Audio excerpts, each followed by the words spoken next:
ప్రముఖ పుణ్యక్షేత్రం తిరుమలలో స్థానికులు చిరు వ్యాపారులు గ్యాస్ కొరతతో అల్లాడుతున్నారు. సుమారు 1000కి పైగా కుటుంబాలు ఉన్న ఈ ప్రాంతంలో కనీసం పాలు కాచుకోవటానికి కూడా సిలిండర్లు దొరకని పరిస్థితి నెలకొంది.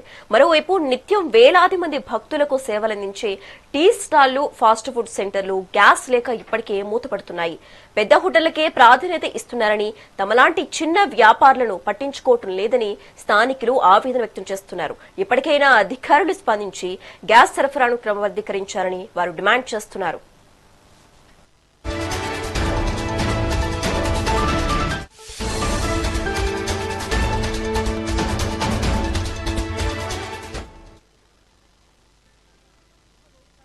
వెయ్యి కడప ఏం చేయాలి? మేము చిన్న చిన్న పిల్లలు ఉన్నారు, పాలు కాసుకుందానికి లేదు, అట్లా అల్లాడుతా ఉన్నాం మేము.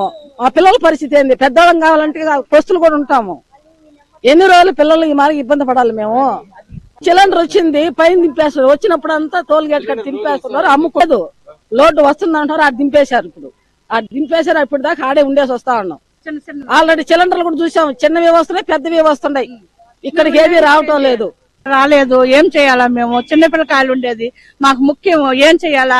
ఒక్కటి కానీ రాలేదు. ఆడ వచ్చి అట్టా వెళ్ళిపోతున్నాయంట. ఏమవుతున్నాయో తెలియదు మాకు. మేము ఎట్లా చేయాలా?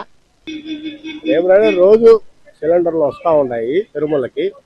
వాళ్ళు ఏమిటంటే లిస్ట్ అంటారు. రోజు 100 వస్తా ఉన్నా కూడా ఒక 10 మందికో 15 మందికో ఇస్తా ఉన్నారు గ్యాసు. కమర్షియల్ గ్యాసే వస్తా ఉంది, రోజు వస్తా ఉంది. పెద్ద పెద్ద వాళ్ళకి ఇది ఇచ్చేసి వెళ్ళిపోతా ఉన్నారు. ఇప్పుడు మా లాంటి వాళ్ళు చిన్న హోటల్కి ఒక సిలిండర్ ఇవ్వచ్చు కదా. మా ప్రాబ్లం అదే. రోజు పొద్దున్నే 6 గంటలకు వస్తూ ఉన్నాము. పొద్దున్నే 6 నుంచి రాత్రి 9 వరకు కూడా ఇక్కడ వెయిట్ చేస్తూ ఉన్నాము. అందరూ ఆశగా వచ్చి పాపం అందరూ వెళ్ళిపోతూ ఉన్నారు. ఎవరికి సిలిండర్ ఇవ్వడం లేదు. లిస్ట్ వాళ్ళు ఎక్కడ తయారు చేసుకొస్తా ఉన్నారో ఏమో తెలియదు. అది మేము ఇక్కడ లోకలే కదా, మాకు ఇక్కడ ఎవరు ఓనర్ వాళ్ళ దగ్గర నుండి ఎవరి పేరు కావాలో సిలిండర్ రోజు వస్తుంది. ఇప్పుడు కూడా ఇండియన్ వచ్చింది. ఆడ అల్పిరి జిఎన్సీ గేట్ లోనే అన్ని అయిపోయినాయి.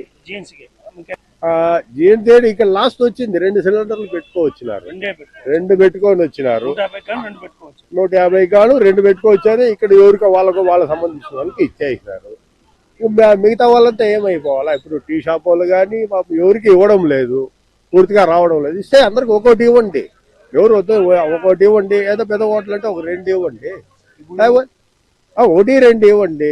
న్యాయం చేయండి అందరికి. 1000 కడప ఉంది. ఈ 1000 కడప ఏం చేయాలి? మేము చిన్న చిన్న పిల్లలు ఉన్నారు, పాలు కాసుకుందానికి లేదు. సిలిండర్లకి చాలా ఇబ్బందిగా ఉంది. కొంతమంది కమర్షియల్ సిలిండర్లు అందరికి కావాలనేసి ఇబ్బంది పడుతున్నారు జనాలు. అయితే వచ్చినట్టుగా 2-3 వేరే వాళ్ళకి దింపేదాని వల్ల చాలా ఇబ్బంది అయిపోతా ఉంది. వాళ్ళు ఏమంటే రెగ్యులర్ కస్టమర్లు, మా కస్టమర్లు అనేసి వాళ్ళు చెప్తా ఉన్నారు. దీనివల్ల ఎవరికైనా వచ్చిన దాంట్లో ఒక్కొక్కటైనా సర్దాలా అని మేము అనుకుంటా ఉంటే వాళ్ళు ఒక్కొక్కరికి 4-5 సర్దా ఉన్నారు. ఒక 60-70-80 నిన్న బ్రహ్మ ఏజెన్సీకి కూడా ఒక 100 సిలిండర్లు వచ్చింది. అందరూ వాళ్ళ రెగ్యులర్ కస్టమర్లకనేసి ఇచ్చేస్తున్నారు. అందరికీ ఒక్కొక్కటి సర్దులు ఉంటే ఇప్పుడు ఇంత బాధలు పడే పనులే. అది నాయకుల దృష్టికి తీసుకొని పోయి వాళ్ళైనా చెప్పి పరిష్కారం చేయించే విధంగా మనం చేయాలి. సిలిండర్లకి